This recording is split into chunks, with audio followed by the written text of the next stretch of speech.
50% from the 1990s.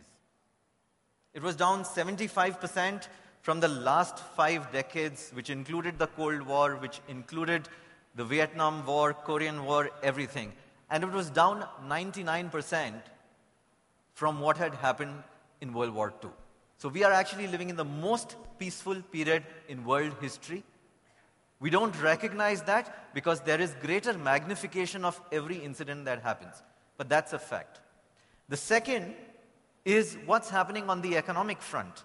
And if you look at on the economic front, even though the growth has slowed down after the economic crisis, we are still living in the most dynamic period in the world economic history. The only parallel that you can see to this is the period between 1870 to 1885 or 1900 in North America and Europe. That's the only period which comes even comparable to what is the extent of people rising above their economic standards ever before. So this is just to leave a thought that, though we will see about getting future ready, many times when we look at the future, we see the downside much more than the upside. So my first message is, as we think about getting future ready, let's just keep in mind that things are actually getting better. Could they be getting even better? Absolutely. Could we be growing at 8-9% growth? Absolutely.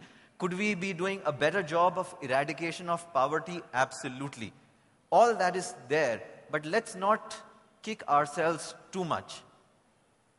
That's the first point. Now, let's start with a few things that I wanted to talk about. The first is the $10 trillion prize. So what is the $10 trillion prize?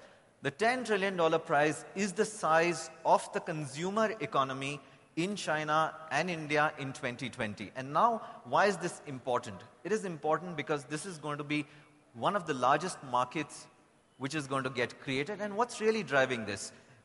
If there is one statistic that you remember from this talk, it is this. Imagine you are somebody who's born in China in 1960. Your life expectancy at that point of time was 47 years. Your consumption, per capita consumption in real dollars, this is inflation adjusted, was $100. 47 years later, you would have consumed about $1,000 at the time of your death.